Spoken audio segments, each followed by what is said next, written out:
Annie Dube, what's going on? How are you feeling 2 days removed from such a mega race?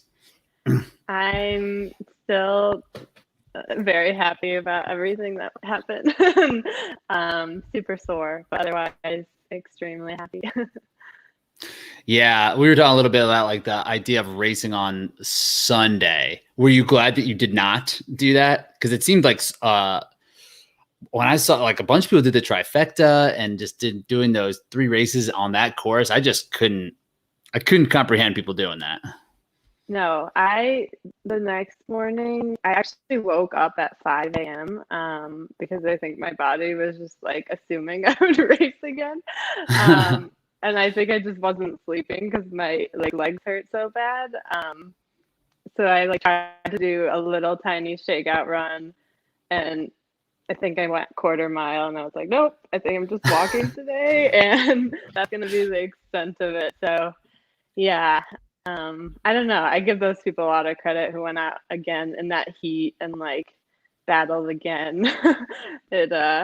Yeah, I'm glad I didn't though. I think with a race coming up in 2 weeks, I'd rather just try and recover and then get a couple more workouts in. So I was thinking the same thing. The way that they've put these 2 races here in the middle, almost literally almost back to back. Like there's not going to be a ton of time to train after such a demanding race too, coming from the mountains, and then 2 weeks later going into another race, which is shorter and it's not going to be as demanding, but still there's probably not going to be a ton of time to train. So better to manage the recovery when you can. Yeah. Yeah. I think it's just about going into it without super fatigued legs at this point. And hope I have some speed left in me, because the past few months have just been about working on climbing. So I haven't really done speed workouts. Well, the climbing really paid off. So spoiler alert, you got second. If everyone's listening haven't heard, you got second in the female race. Unbelievable that you I think you surprised a lot of people. I wasn't surprised, but I was extremely excited for you. And they had that coverage up, and I texted you later. I was like, it was so fun getting to watch you race, and you got so much screen time. Did you get a chance to watch it?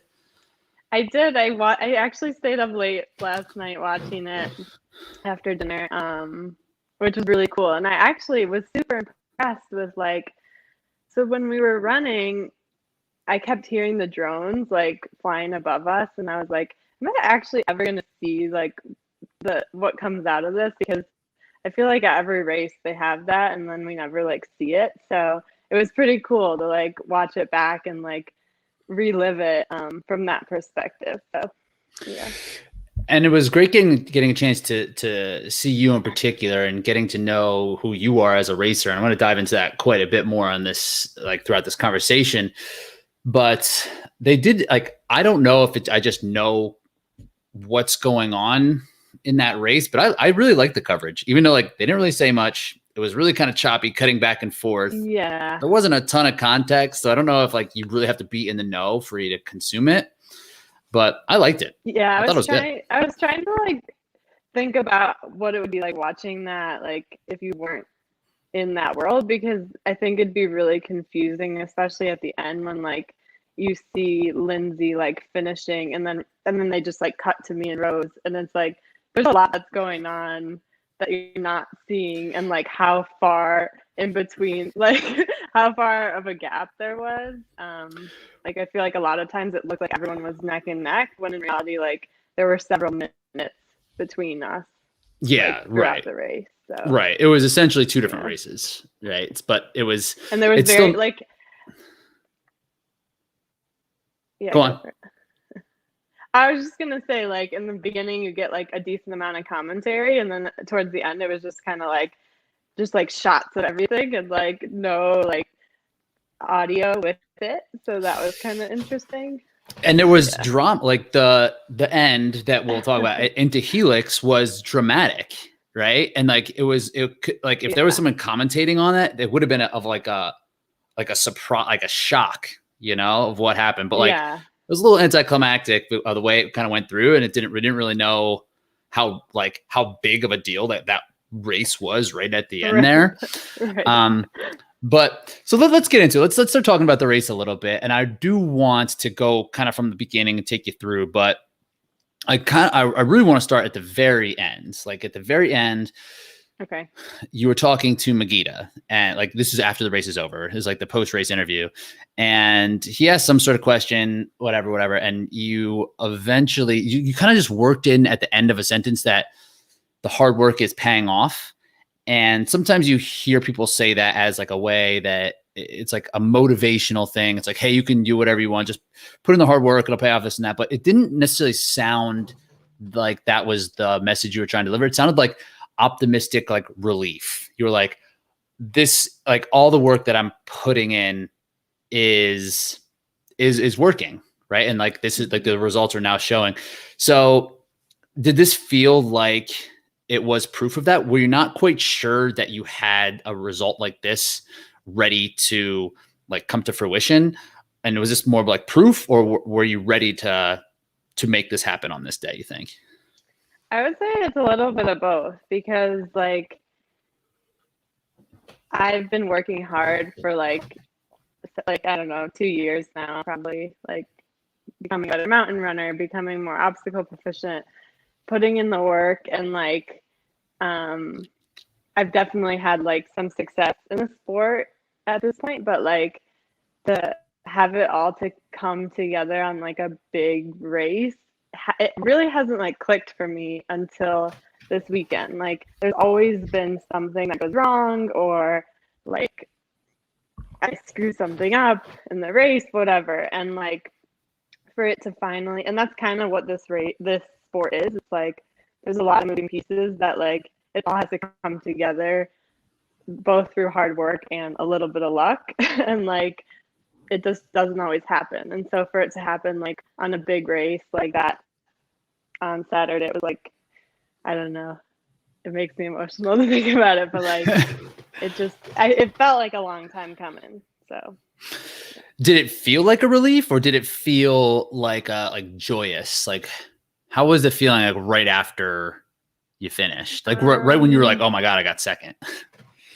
I was in shock, to be honest. Like I crossed that finish line, and like I knew that I was in second, but like the last, like I would say like 45 minutes of that race was all just like so stressful, because I literally was just focused on finishing. Like I was like, I am crossing this finish line. I cannot DNF again at one of these big races. Like no matter how bad the cramping is, like I don't care if I lose the spot. I'm just getting to the finish. And so like in the end, that like battle with Rose, like it was just like a blur to me. Like I wasn't sure like where she was.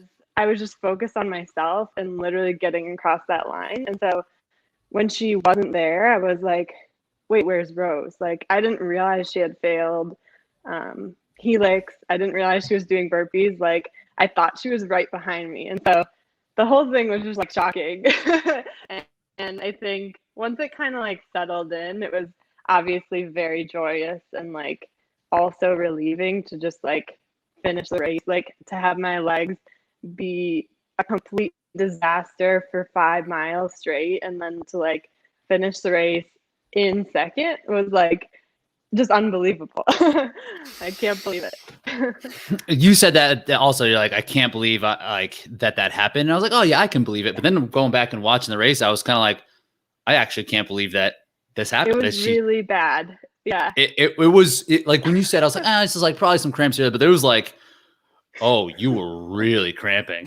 You were really cramping at some of those spots. I was. So let's start from the beginning then, just to kind of run through it. So early on, it seems like you were assertive, but not like overly aggressive on that first climb, kind of sitting in with the pack within those first like 2 miles or so, and gradually kind of getting yourself into a good position. So in that first climb, was that really the plan? Were you feeling comfortable, confident? Were you just kind of, or what was your mindset going on that first climb? Yeah, the first climb, it was really just about, and like we had talked about this a little bit on Thursday, like not falling behind. I knew like right out the gate, Like I felt like I was breathing so hard. Like the altitude just hits you instantly. Like it doesn't take long. And we were basically like climbing straight up like it wasn't like a trail really. It was just kind of like straight up the mountain from the get-go. And so it was kind of like, okay, everyone just formed like a single file line, which I thought was kind of funny in the moment. And we all just kind of like matched each other's pace and like settled into that.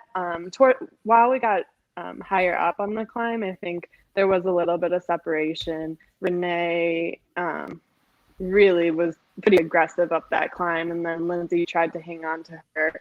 And then it was like me, Rose, and Lauren Weeks, and I think Rhea behind, and we were all just kind of like together. And so I just wanted to maintain like in that pack and like just not fall behind essentially. Yeah, I mean, I wasn't surprised that Renee took it out as hard as she did. I was almost surprised that Lindsay went with her, even like engaged in that, right? Like you figure like Renee's going to need to rely on her fitness as much as possible, because who knows what's going to happen with the obstacles with her. And like, right. It hit her pretty quick, the obstacles, that the race wasn't going to go well for her no matter how fit she was, right? But she tried to like assert herself early, and like it was good that I was surprised that Lindsay went, but it seemed like you were in the appropriate spot. And then Olympus is at the top of that climb, right? And yeah. Did you come in with everybody? Because when you came out of Olympus, you were in second. But when you came in, was it like, I mean, Renee was on it with you. Yeah, I want to say I came in either third or fourth. I don't know. We were kind of all together at that pack. Like, there was a bunch of people behind me, and then yeah, I feel like I was just faster going through that than some of the other people.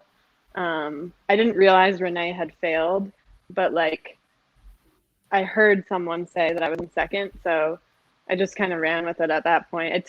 I took that first descent pretty hard. I really wanted to like make up some ground there because I can no longer see Lindsay, and I know that's her strength. So I was like, I just want to try and like close that gap as much as I can. And like build a gap on the people behind me who are still on the obstacle. So I like grabbed some water and some fuel and just like bombed down that part. Nice. Yeah. Well, I want to talk about Olympus real quick, because we like you talked about trying to get your feet up onto the platform, and the chains didn't have the balls. We thought they might. Maybe that's maybe on the Beast they don't have the balls at the end, and after this, you're just like, that's just not a possibility. Like, that's not a thing that can happen. Because I saw you tried. You had like, you got a couple steps in it, and then you just ended up slipping down and had to go knees. Yeah, it just didn't feel great. Like, what did it feel like? Too overextended? Like you were reaching too far with your feet up? I'm just kind of like tall and lanky, and like for me to scrunch my feet up that high is like not natural.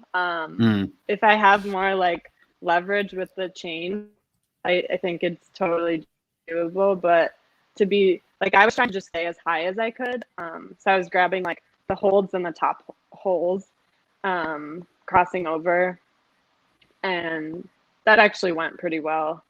So yeah. So I was looking, Lindsay had an interesting technique here. I'm going to pull up the screen. Actually, I grabbed a screen grab of you guys side by side. So I want to just kind of look at this and see if this makes any sense. So can you see this side by side right now? Yeah. It's popped up like, so this is Lindsay on the left. And this is how she went from it from the beginning. She had see her bottom foot, her lead foot.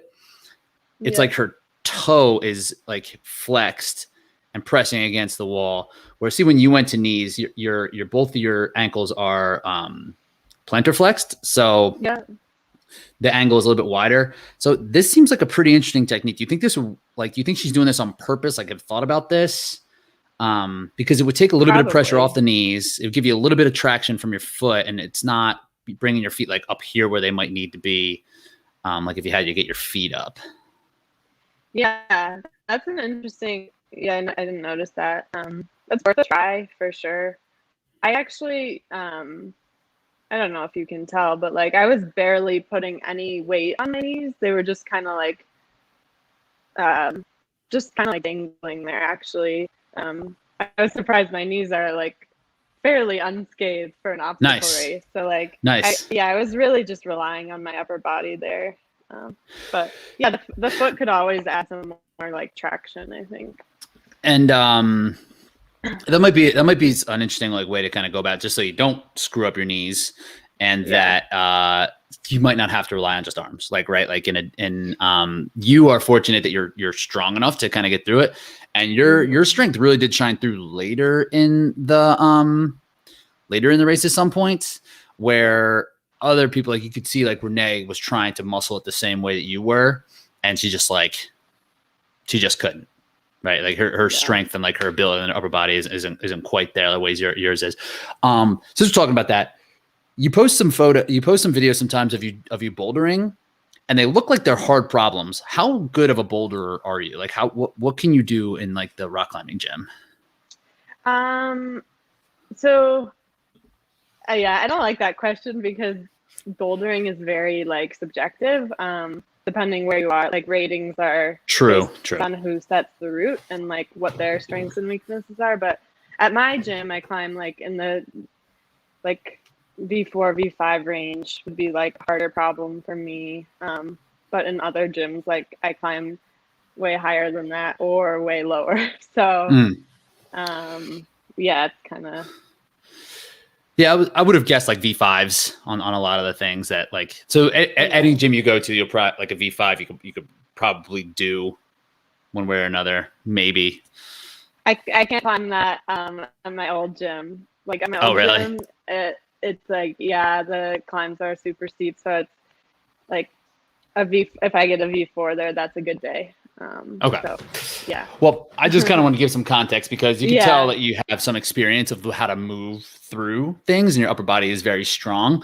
So I mean that does help because I mean like I can do V3s on a good day, like fresh and feel great about it, and like you're getting through some of these problems that you can tell like takes a little bit more thinking, a little bit more strategy to kind of move through. So you have that ability to kind of like work things out as instead of just like pushing it all the way through. So you mentioned that descent then, and you actually got one or two pretty good shots of you going down. And there was a side-by-side, I think like they showed Lauren Weeks, and then they showed you right after. And like the speed and the fluidity, but like the difference between the two of you was like stark. And like, granted, Lauren, she just started this, like she's just learning how to do mountains at all. Like, and she's admittedly said like descents are where she's going to struggle. Like, and it's not surprising, but like, even with that, there was a steep descent where they showed you and then they showed Rose right after, and you were kind of flowing back and forth and kind of grabbing the long grass as you were going down and just to kind of like help keep yourself counterbalanced. Right. And then they showed Rose and she wasn't doing that and she fell right away. Right. Like, that was probably the sketchiest descent of the entire race. That one. And that was just going down after Olympus. No. So that's the thing about watching that, that playback, like that was way later in the race. Oh, that was after the whole other descent, that whole other climb? That was after,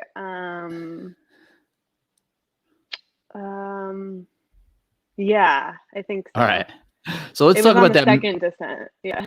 There probably wasn't a ton of people up there on that second big climb. So let's talk about that climb piece. Cause I don't think, they didn't show any of that like through Tyro or any of the hurdles or anything up top, probably just because it's impossible to get somebody up there. And all the action, what they really want to see is going to be on the other side. So, if you send a camera up there, like he's not going to come down. So how was that big climb? The big climb was rough. It was a grind. It felt like it was never ending. There was very, very few runnable sections. It was very steep, very rocky. We were, passing the ultra people left and right. So it was just like squeezing through people, weaving and bombing, and like, I don't know. That's when I just started to really feel the fatigue setting in. Like my calves were burning, my quads were burning. I was just trying I'd walk for a minute, hunched over, and then I'd try and stand up for a few minutes, and just trying to switch it up and just consume as much as I could while I was moving at a slower pace.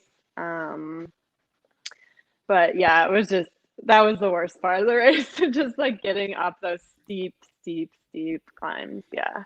So it really wasn't runnable. It was like a 3-mile hike, there or were moving back and forth between the two. Yeah, there were a few runnable sections, but what stands out in my mind are just those straight up steep hikes. In between there would be a little bit of either a fire road or a single track for maybe a minute or two, and then back into it. And so yeah, even the runnable sections were almost more painful because your legs are on fire and you have to run that section, and you just don't even want to move move any faster because you're just so tired. Yeah. And on the nutrition end of things, so you were literally just taking stuff in, or was you just eat and then let it kind of work its way through until you felt like you could eat more? What does as much as you can mean when you say that? Just I felt like I was eating and drinking every few minutes. So I had honey stinger chews, and I had a hydration pack filled with electrolytes, and just taking small sips, what felt like every 3 minutes, because I'm breathing so hard that it's hard to actually get a lot in at a time. And then when you're going downhill, I would try and consume stuff too, but at that point you want to take advantage of the downhill, so it's almost more efficient to eat when you're moving slower going up, I think. That's smart. Was that the thought? When I get to the top, I need to go fast on the way down, and I'm not going to be able to eat and drink while I'm going this fast. That's smart. Yeah. Were you thinking about the cramps at that time, or were you oh, this is such a grind, there's going to be cramps coming, I better eat? Or was it just this is going to be the only time where I can get energy? Yeah. You knew they were on. It was on my, it was on my mind that whole second climb, because I cramped so bad in Big Bear the one time I did it. It always happens on the descent. So, I just knew with that long 4-mile descent coming up, I was I gotta get ahead of this. I was sweating so much where it was sunscreen. I had copious amounts of sunscreen on my face, and it was just in my eyes. I could barely open my eyes going up that hill. And I was just I'm sweating out everything I'm drinking, so I need to just keep it going constantly. So yeah, very glad I brought hydration. Yeah, you had a full pack, right? Yeah. I think I had more water than anyone on that course. Yeah, and it paid off. I don't know if Lauren Weeks had anything with her. I don't know if you know, I couldn't. Yeah, I don't think she did. Lindsay definitely didn't have water. No. Wow. I don't know. I don't get it. That's crazy for a hot day, and just at altitude, right? And when it gets dry, you breathe out moisture and you don't breathe as much back in. Exactly. So you're going to get more dehydrated as you go up higher too. It's just this course, this thing delivered. It really brought it. It seemed like. Oh yeah. It just was real old school Spartan stuff. So you make it to the top of the hill. Are you're by yourself essentially then, right? On that. Is anybody near you? So most of that climb, I think I was on by myself. I knew Rose was catching up to me. I could hear her talking to someone. I don't know if she was talking to the rabbit or one of the ultra people, but I could hear her way down the hill. And so I was I had that on my mind too. I was okay, she's closing in on me. Just keep moving. I can bridge the gap a little bit more on the descent, but I can't let her pass me at this point. So yeah, that was definitely motivating too. Did it feel like, because you mentioned it's almost like there was two different races, right? Did you feel like you were winning the second race, or did it feel like you were in second in the one race? Yeah, I don't know. I felt like it was like a few little races within the race. Like the climbs were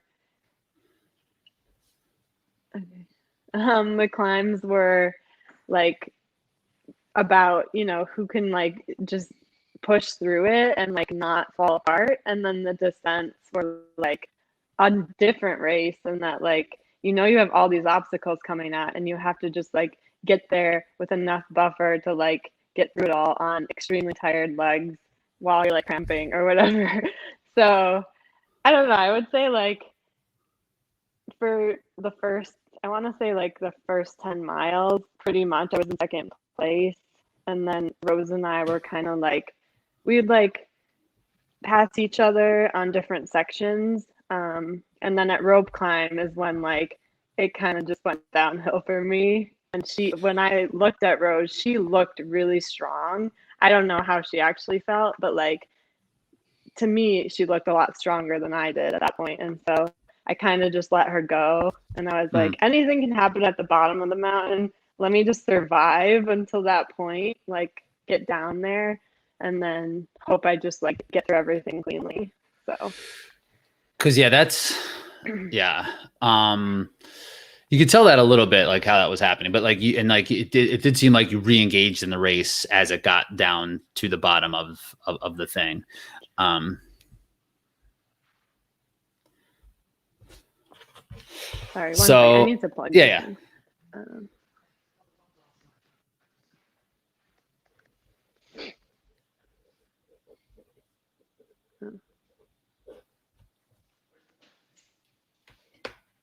What? Black. Oh, I don't know. Sorry. All good.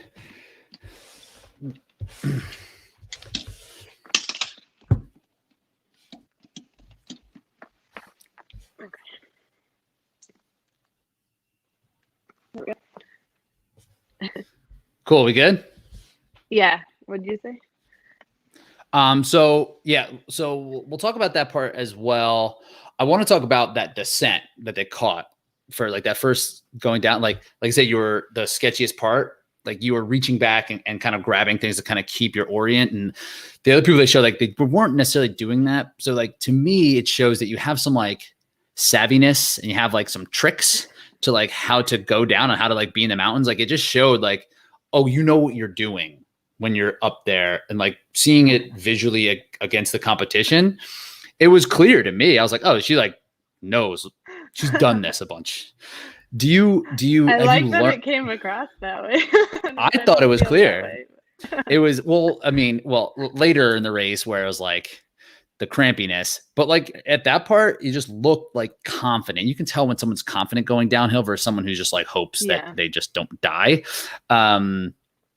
And so do you practice these like things in the mountains, or is it just like kind of things you picked up over time? No, I do not practice them. I mean, there's some trails near where I live that are pretty steep and pretty technical. And so once in a while, I'll like just go hard down them, but nowhere near that. Like Black Diamond, ski hill, straight, like with like grass up to your chest. Like there's nothing like that where I am. So you kind of just have to trust like yourself. And what I've found is like being confident on those like goes a long way. Even if like maybe like you shouldn't be confident, if you just like kind of fake it and pick up your feet enough, like you're probably going to get through it a lot better than you would if you try and like slow down or break. That's when I tend to like trip over my feet or like make a mistake, is if I'm trying to like be cautious. So are you telling yourself that like just like, and this is one thing that Bailey Kowalczyk said one time on the podcast. She was like, runners sometimes need to turn their brain down when going downhill. It's just like stop, like think less. So are you even thinking, or are you just kind of like, let's just see what happens if I keep moving my feet? Yeah, I mean, I'm definitely like choosing a line and like trying to stick with it.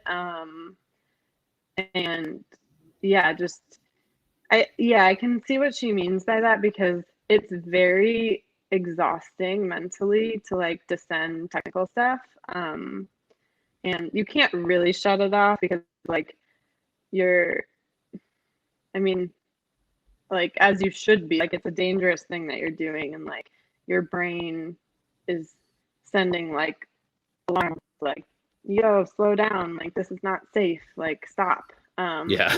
But you do kind of have to like silence that a little bit, because the more you try and like slow yourself down, the more you're gonna like kind of like fall, like you're gonna like break, and then you're gonna like lose your balance and maybe fall backwards, versus like just choosing your line and like being confident with it and just picking up your feet and like going with it.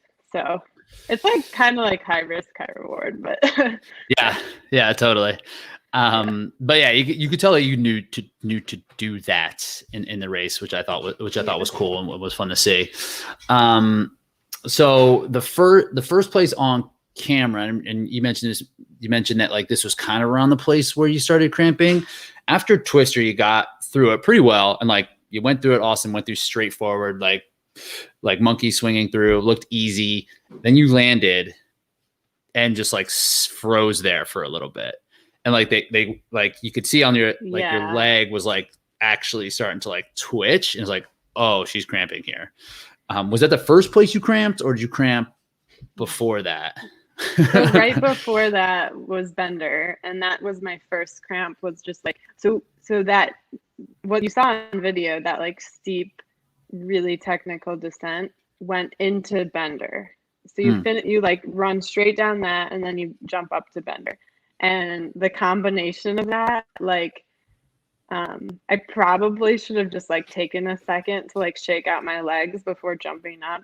But as soon as I jumped up, I cramped. And then like I kind of fumbled over Bender, because I like normally swing my leg up. And as soon as I did that, like my whole calf seized up. And so then I kind of just like muscled up it, which I don't usually do. So it felt awkward. And then I always find Bender to be a little bit of an awkward obstacle. Like I have a big scar on my shin from like scraping my leg on it once. So now I actually just like use my arms going down, and then I'll just jump off instead of trying to like roll over it. So, but jumping down, like again, like that's when you cramp again, is like that impact. And so, yeah, that didn't go well. And then right from there, we went into Twister. And so I knew just like getting on the obstacle, okay, don't like jump up, just like walk up the steps and like do it super cautiously. Because at this point, like the seconds you lose in those little tiny like obstacle transitions aren't a big deal, as much as like having like a cramp that you then need to shake out for like an entire minute. So, and this is mile 9.5-ish. Probably. Yes. So after that, you know, you got it at Bender, and you're like, it's a little awkward, whatever. So like I've cramped on Bender too. Like I get it more in like my hip flexors is where I'll get it. And like an obstacle like that where I need to pull my knees to like my chest. Like that's when I'll be like, oh, okay, something's not going with that well. But then like landing and then landing again at Twister, were you like, what were you thinking? Like that it was clear that cramps were going to be with you. Yeah, it was like doomsday, honestly. My heart sank. I was like, oh my God, it felt like we still had half the race at that point, because we were still like towards the top of the mountain. I still had to go all the way down and then do like 15 more obstacles, including both carries. And like, I just didn't feel great about that. Like, and also the other thing in my mind was the rope climb, because I've cramped on that in the past. And so I already kind of had in my head, okay, you're going to probably need to muscle up this rope, because like as soon as you try and loop your foot around, like you're going to cramp.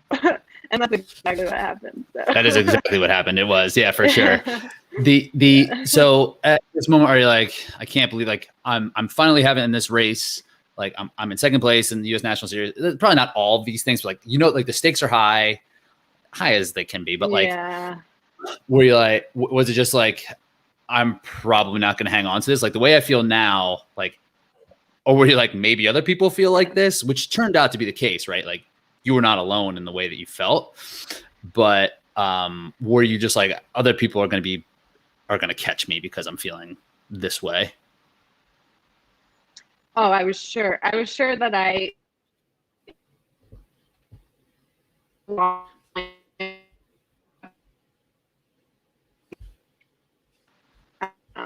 slow down at that point. And like, we still had a lot of running to do. And so like slowing down is the last thing you want to do when you have like finally some nice, like single track, good running. Like that's the last thing I wanted to do was slow down at that point. So it was a huge bummer. Like seeing Rose go by me and just having to like suck it up and say, okay, I can't try and keep up with her at this point because it's too risky. And like, I have to just go slower and like hope that something happens later on that like I, can get through this. So yeah. And I mean, because she ended up catching you on the running part, right? Like after Twister, it went back up, looked pretty nasty. And it looks like she did kind of run you down at some point, right? That's when she caught you during some running. So yeah, but to go back to the rope, that was actually pretty impressive to be able to do that. Like you could tell you tried to get the foot technique down. How's it been coming along? Does that typically go well? Yeah, like, it's been going well. Like I finally feel like I know how to climb a rope like easily versus like before. I think I just muscled up.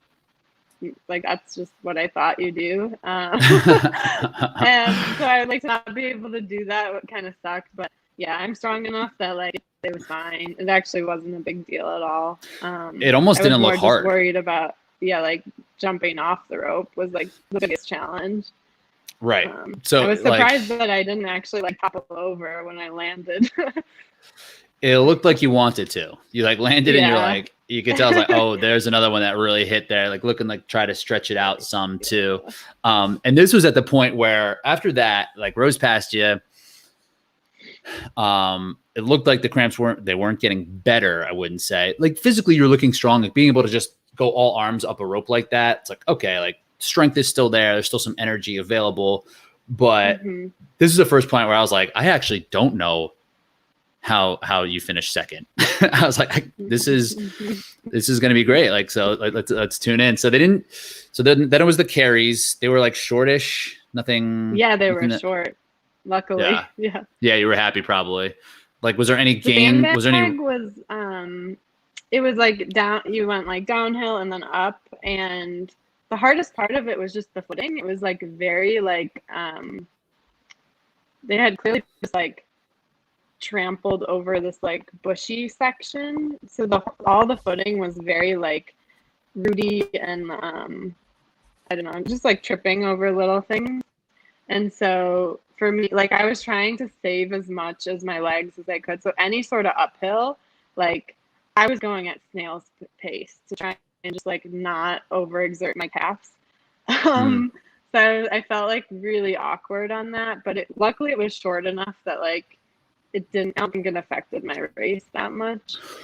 It didn't really seem to affect. Like that was when we were talking about going into it on the map recap, or the map review. It just seemed like that could potentially be a place to make a move before the last gauntlet, but it just turned out like they were short enough that, and they didn't necessarily make or break anybody's race.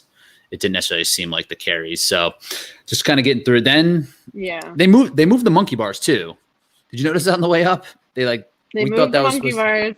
All of us like thought we skipped an obstacle. Yeah. Oh man. Yeah, they just flipped it, right? They're just like, oh, we'll just catch us on the way down. So they didn't, and then it was just kind of making it through it. Rose missed her spear, and there was a penalty loop. You hit your spear, Mm-hmm. and they didn't freaking I'm so show mad it. they didn't show that. What the heck? I was like, nailed that friggin' spear dead on. Like the most beautiful moment. Like, yeah, the celebration dance was like real. At legit. that moment. That was like the highlight of the race. What was the celebration like? Was it like a fist pump, two hands in the air, like? I think it was two hands in the air and just like a lot of yelling. There was verbal celebration There was too. verbal. Yeah. There's a video somewhere. I'll find it. That has to be in the archives. We'd love to see that get put up because it was a really big part of the race.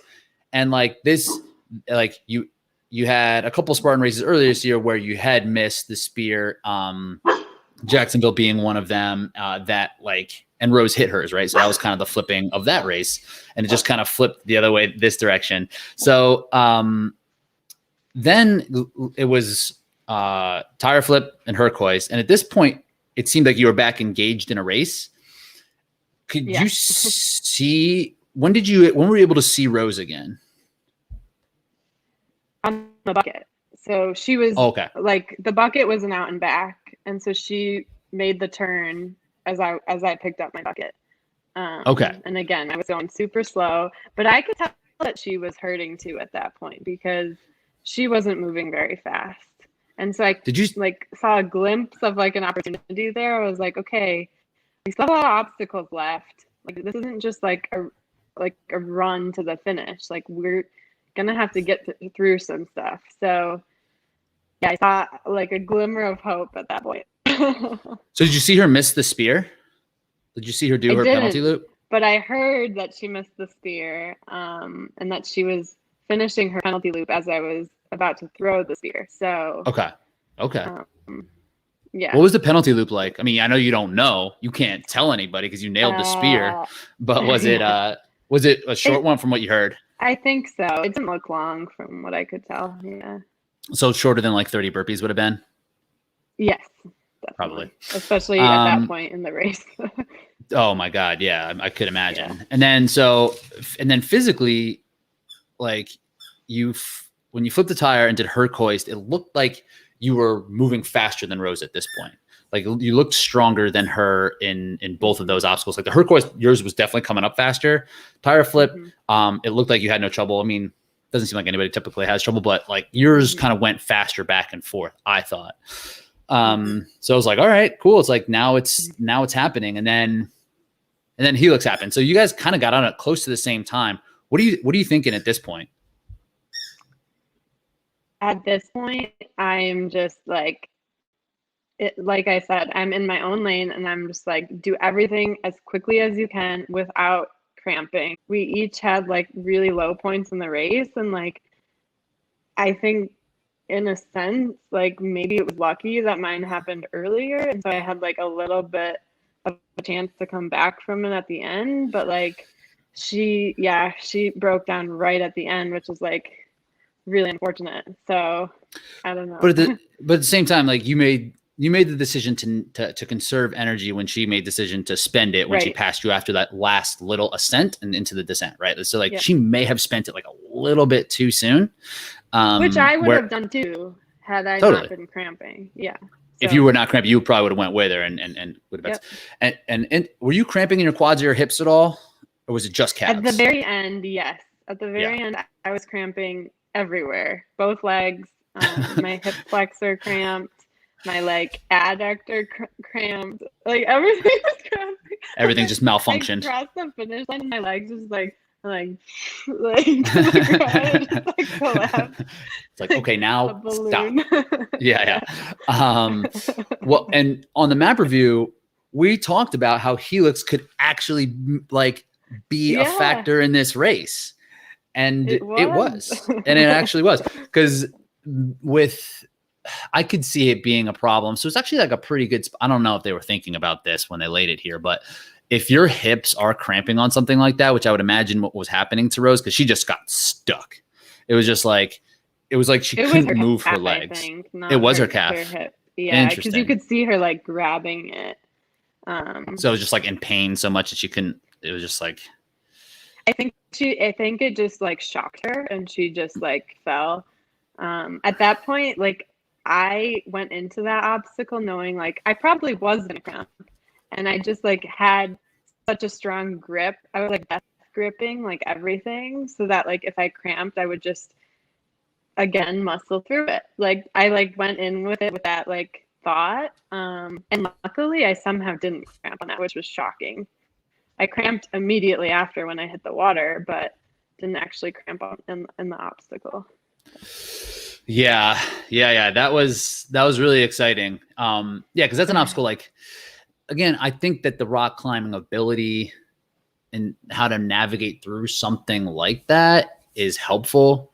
And that it really just made a difference. It's awesome that it was like you were right in the race. It wasn't like she missed and you passed her after she had done 20 burpees. You guys were on the thing at the same time. It was no guarantee what was going to happen. Even if she didn't she miss. Was right behind me in the rolling mud. Like I had no idea that she fell off. Because there was like a couple of rabbits. There was like people yelling. Like I just assumed she was right behind me. I had no idea. Yeah. That must have been a good feeling. To like when you realize that she wasn't there, it's like, oh my God, sweet. Like I'm hearing people saying like you got this, but like they could have just been saying that. Like I don't know. Yeah, they could have just been being nice. Yeah. Telling Rose the same thing. Yeah. So the finish, I mean, that was the drama, and that was that the Helix obstacle did make for a pretty fun finish, honestly. And going into this, like I believe that you are as talented as like anybody in the field when it comes to, especially to a course like this. But the one thing I just didn't necessarily know about you as a competitor is how you would respond in like races like this, right? Like where is the push? Where's the fight going to be? And, just from how you, like what I've seen from your training, like you just kind of put in the work, you never really show like signs of weakness. You never really complain. So like, I know there's like toughness there, but I just didn't know. You never know like how athletes are going to do and when they're faced with like these big moments.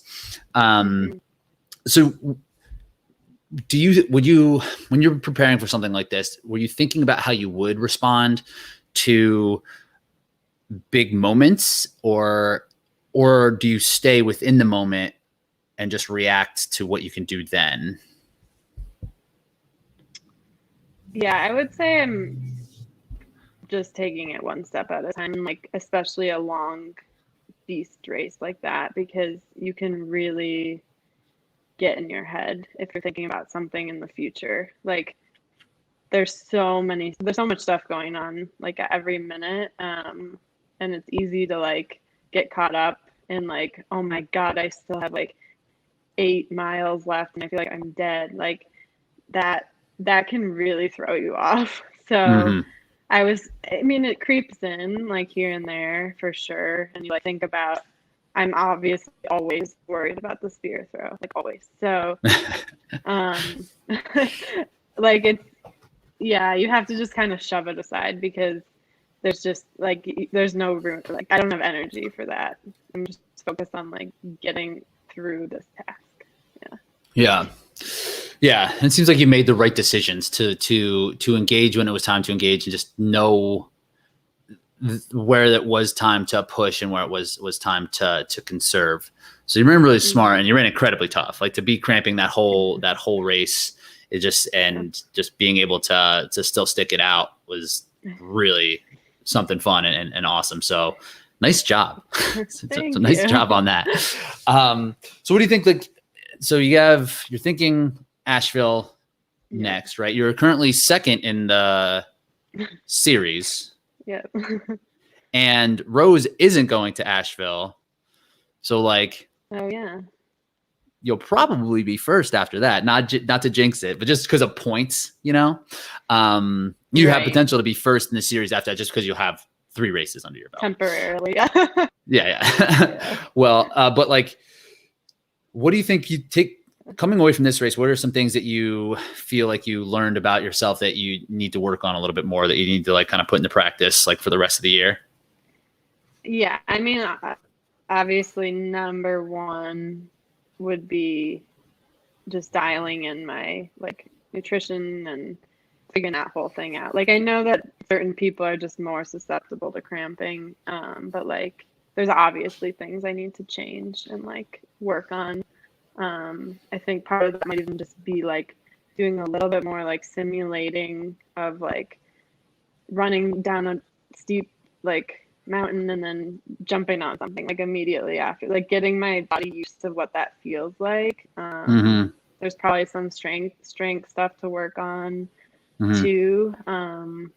But with like Big Bear in the future, like I definitely want to like have a better strategy going into that, because like I think a race like that I could do really well in, but I also could blow up like just as easily. So being like a little bit more like prepared, I think could go a long way. Yeah. And it's like a fine line, right? It's like, it's almost like a volume equation. Like how much more can you put on to get you closer to where you can like fight off those cramps in training? But like, how much of that can you take? And there, right, like this is what was tricky about this race, is it was like, it's still kind of early, you know, especially in terms of series, to have something like this long and this demanding. Yeah.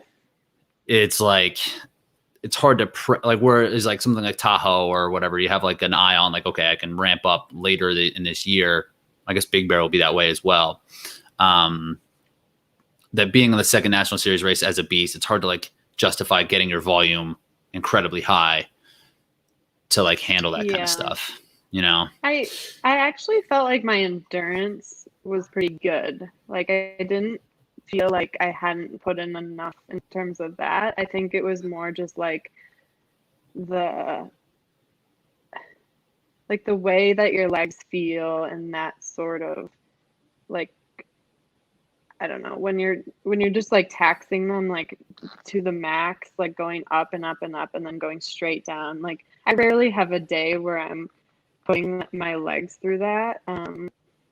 So yeah, like you said, like it's probably, there's like a fine line. Like you don't want to do that too much because it's really like it tears you up. It hurts. Now I'm like, now I need like several days to recover from it, which like isn't what I want to do to myself regularly. But like at the same time, you have to do it to like remind your body that you can do it, and that like, and then you can build up stronger after that. So yeah, we'll figure it out. yeah, it's just like picking spots. Yeah, totally. Because nutritionally, like I don't even know how much more you could do. Like it seemed like you ate as much as you could without your gut like rebelling. And I think there is just only so much. Like nutrition can help cramps to a certain extent, but it's not like the only thing, you know. So yeah. So any other big takeaways from it? Like just I don't know. I think the thing that I'm just the most excited about is like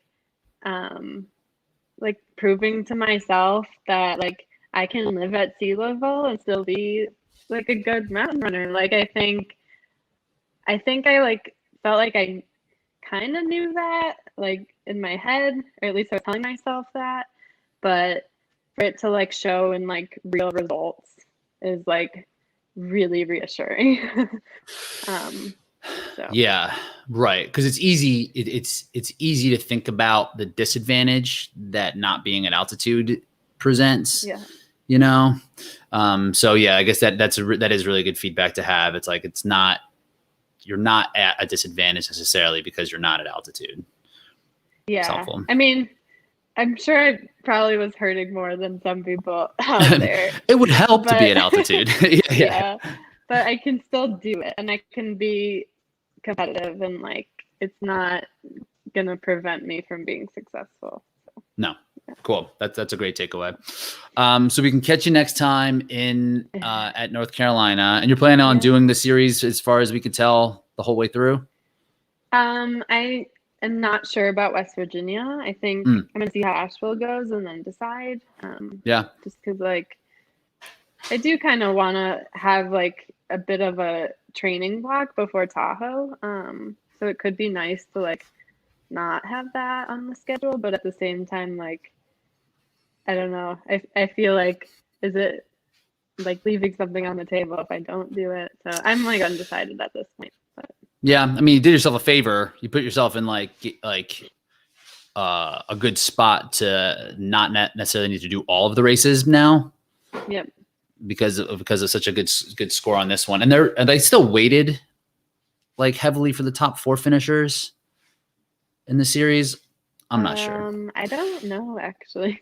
Yeah, I actually don't even know how the points work because I got like I want to say like 250 something points for second place.